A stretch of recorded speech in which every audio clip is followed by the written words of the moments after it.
Hello दोस्तों, राधे राधे। कैसे हैं आप लोग? स्वागत है आपका मेरे यूट्यूब चैनल में स्टडी सेंटर में। मैं रानू साहू आपके लिए लाई हूँ एक बेहतरीन सवाल। हमें ये सवाल दिया है जिसमें minus, plus, multiply and divide है ना, चारों प्रकार के चिन्ह एक ही क्वेश्चन में दिए हो। चारों प्रकार के चिन्ह हमें एक ही क्वेश्चन में दिए हो, जहाँ हमको डिवाइड भी करना है, मल्टीप्लाई भी करना है, प्लस भी करना है, माइनस भी करना है। ये चारों प्रकार से हमको ये क्वेश्चन सॉल्व करना है। तो हम सोचते हैं कि हम कैसे करें इसको सॉल्व, है ना, यही सोचते हैं ना।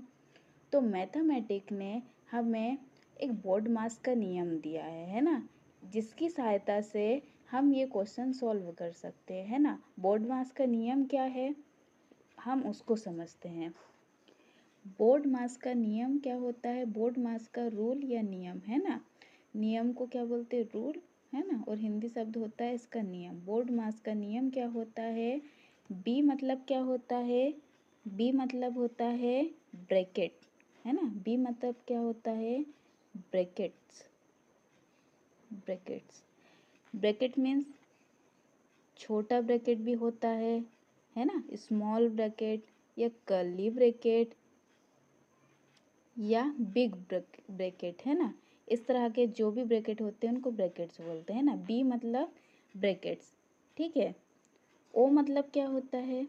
ओ मतलब होता है ऑफ, है ना। ऑफ मतलब हमारे पास जैसे ये संख्या दी है, ऐसा कोई क्वेश्चन दिया है, है ना। तो इसके अंदर तो कोई संख्या नहीं है, यानी x+2 है ना। अगर यहाँ पे 2+2 होता तो ये दोनों जुड़ जाती, ये सॉल्व हो जाती। पर इसको सॉल्व करने के लिए बाहर की संख्या से इसका गुणा करना पड़ेगा, है ना। तो क्या संख्या आएगी? 2x+2 ऐसे करके आएगी, है ना। तो इसी को क्या बोलते हैं? ऑफ, मल्टीप्लाई, है ना। डी मतलब सभी को पता है, डिवीज़न, डिवीज़न, है ना, डिवीज़न, ठीक है। एम मतलब होता है मल्टीप्लिकेशन। ए मतलब होता है एडिशन, है ना, एडिशन। और एस मतलब होता है सब्सट्रैक्शन, मतलब माइनस, है ना। Brackets of division, addition, subtraction. Brackets of division, multiplication, addition, subtraction, है ना। अगर आप 2-3 बार बोलोगे तो आपको याद हो जाएगा ये नियम, ठीक है। चलो, तो बोर्ड मास के नियम से हमको ये क्वेश्चन सॉल्व करना है, ठीक है। आगे समझ में, brackets of division, multiplication, addition, subtraction, है ना। चलो सॉल्व करते हैं।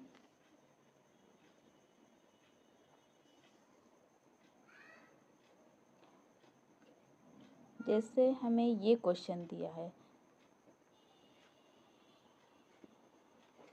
ठीक है। अब हमको इसको सॉल्व करना है। कैसे सॉल्व करेंगे? बोर्ड मास का नियम क्या बोलता है? बोर्ड मास का नियम बोलता है पहले ब्रैकेट्स को सॉल्व करो, है ना। सबसे पहले हम ब्रैकेट्स को सॉल्व करेंगे। ये ब्रैकेट है, इसको सॉल्व करेंगे। तो हम पहले ये वाली संख्या को जैसे कि जैसे लिख देंगे, फिर ब्रैकेट्स को सॉल्व करेंगे, है ना। अब ब्रैकेट्स में भी गुणा भी है और भागित भी है ना। 2 प्रकार के चिन्ह है ना। तो हम पहले किसको सॉल्व करेंगे, फिर हम बोर्ड मास का नियम चेक करेंगे। तो बोर्ड मास के नियम में पहले क्या आ रहा है? डिवीज़न आ रहा है ना, पहले भागित आ रहा है, फिर मल्टीप्लाई मतलब फिर गुणा का, है ना। पहले भागित का फिर गुणा, मतलब पहले भाग देना फिर गुणा करना, है ना। तो चलो पहले हम गुणा के इसको ऐसे कर देंगे, फिर भागित को सॉल्व करेंगे, है ना। भागित मतलब बटे में, मतलब 3 के बटे में 6 आ जाएगा, है ना। चलो अब इनको फिर से वैसे के वैसे ही लिख देंगे। अब जो संख्या कट रही है उसको काट देंगे, 3 एकम 3, 3 दूनी 6, है ना। तो 5 इंटू कितना आ गया, 1/2, 1/2, एक ऊपर है ना और 2 नीचे है, 1/2 है ना। अब क्या करेंगे, 8 इंटू, ठीक है, 2, 5, देखो 5 के नीचे कुछ नहीं है तो उसको 1 मान सकते हैं, गुणित ऊपर क्या है 1 है, नीचे क्या है 2 है ना। 8 गुणित 2 है ना। अब ऊपर की संख्या से ऊपर का गुणा होगा, नीचे की संख्या से नीचे गुणा होगा, क्या हो जाएगा 5/2 हो जाएगा, है ना। 8 गुणित 2, ये हटेगा तो क्या गुणा का निशान लग जाएगा 2, है ना। अब जो संख्या कट रही है उसे काट देंगे, 2 एकम 2, 2 एकम 2, क्या है, क्या बचा है हमारे पास 8 गुणित 5, तो 8 पन्ना 40, कितना हो गया 8 पन्ना 40, यही हमारा आंसर है। आया समझ में बोर्ड मास का नियम लगाना। चलो।